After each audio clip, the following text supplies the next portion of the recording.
Hello and hi. So, this next phase that I'm be working with is in relationship to this new discovery that I made in terms of me being someone who whose past is to stay within himself and feel all these feelings that feel very good, where I just want to be alone and stay alone. And I kind of know this a little bit, like I'm familiar with it, but now like I'm really looking at it directly to challenge it and really change it. And so this is like my focus now with like awareness to like write about it and to look at it and to open it up and dissect it in my videos and blogs and just my inner work with me. And looking at especially these last days,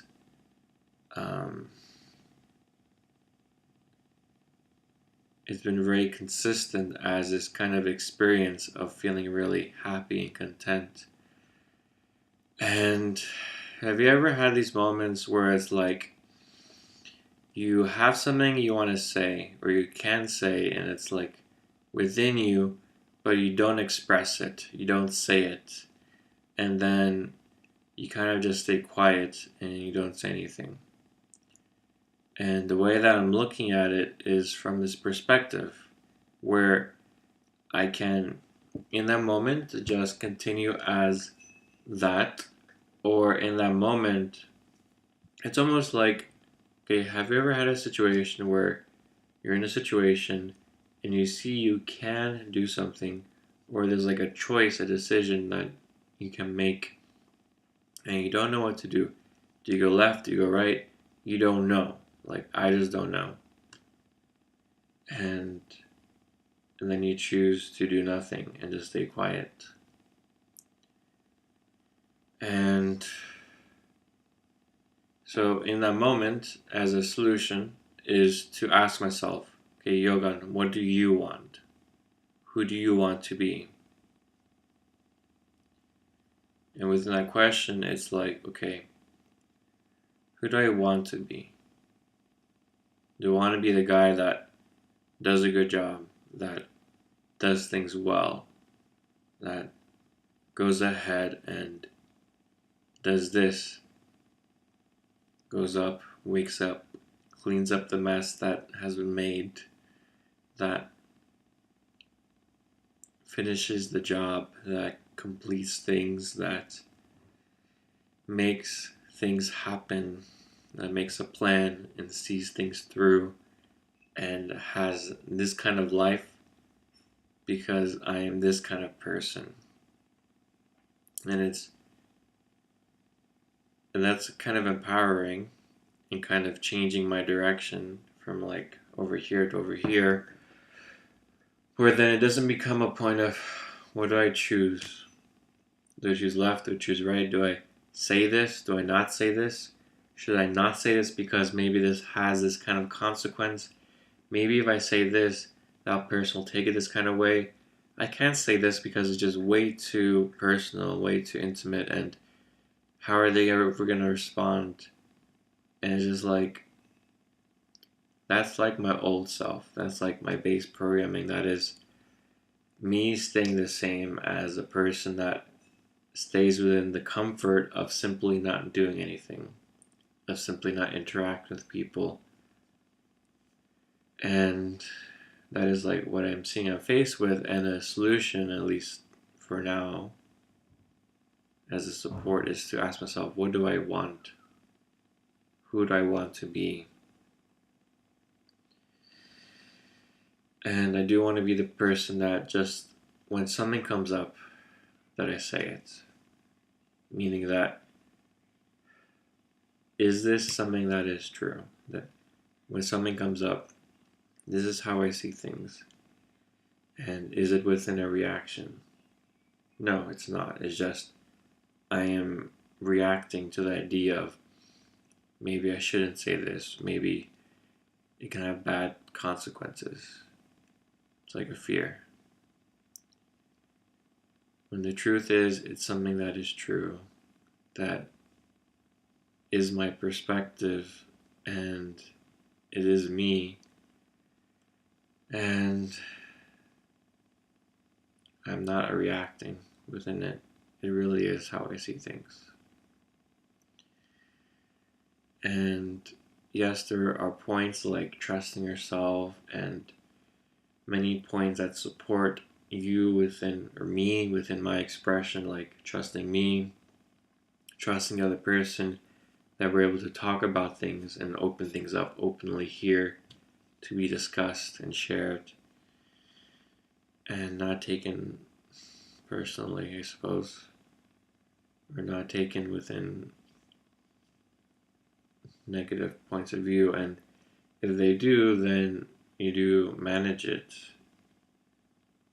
You do still try to work through it and be honest, be sincere, be genuine, be intimate, and just share. But where I was going with this is, in addition to all those points, there's just this point within me, my base programming of just that comfort.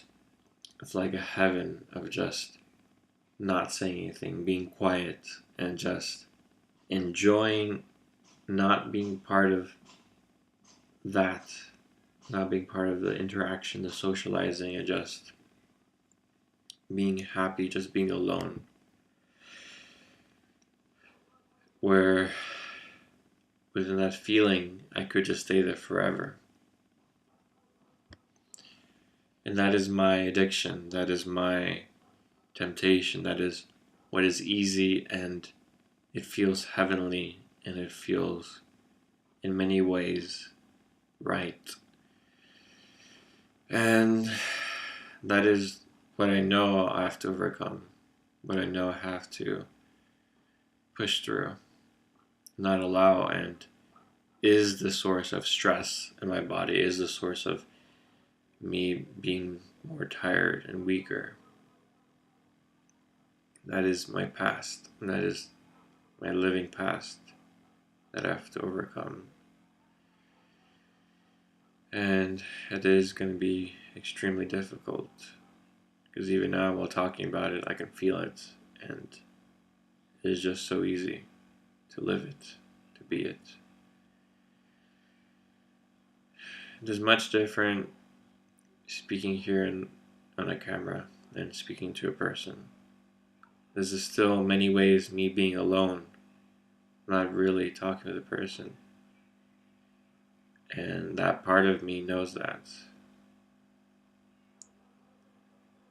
And it is a fight for me to step out of this and just be real within a conversation, and to share what comes up, especially with this being here. And there are things I do not yet understand. There are trigger points, there are programs, there are moments and things I do not yet fully clearly have here in front of me, but I know that they are there. I know that they are there. And I really will do anything to change this. Really give up anything that would have to in order to really change this. And I'm going to change it eventually. And I have the understanding that with such addiction,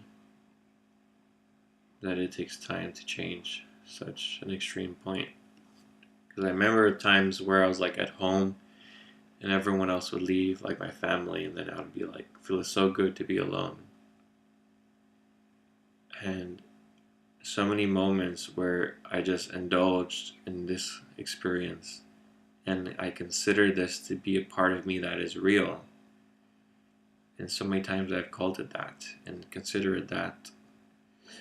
Now, with challenging it, looking at, okay, is this really real or is this a feeling?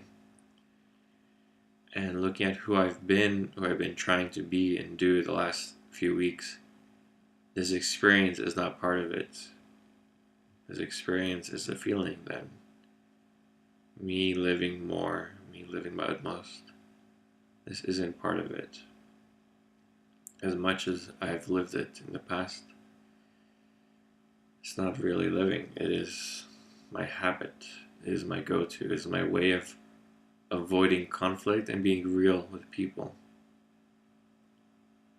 And I have defended this position of going back into my heavenly good place that feels good and safe and protected. And I suspect that this is maybe what introverts go through.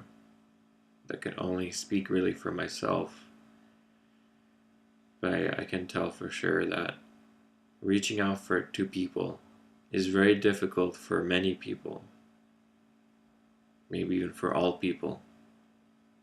I see it very often. It's very difficult to reach out. So I'm pretty confident in seeing that this, what I'm facing, is part of that within everyone in some way or another.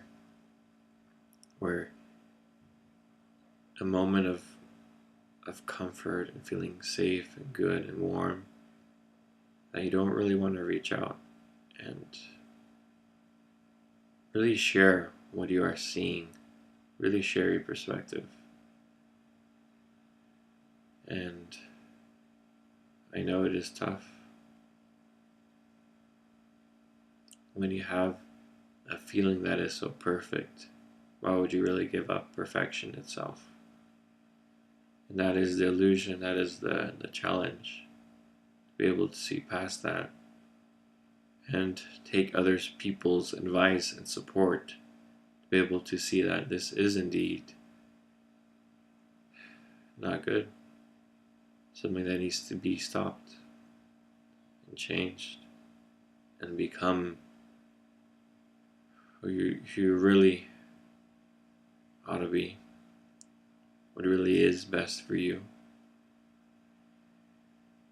And to really feel like what it's like to be in your body for real. And I am not there yet. And I still have to fight this. I even suspect that this experience, I can see it here now, it is part of the reason why I talk kind of slowly. Because it's like here and it's kind of like moving in that way to talk very slowly. And it's kind of like eating at me. It's like someone who's lived in your house for a very, very, very long time, who's not planning on leaving anytime soon. It's very well seated within me. And I do have to really work at making sure I'm not participating within it, that it's being pushed out. Get out of the house. Like how many parents do with their kids. But yeah. So thank you very much. It continues. Have a good one.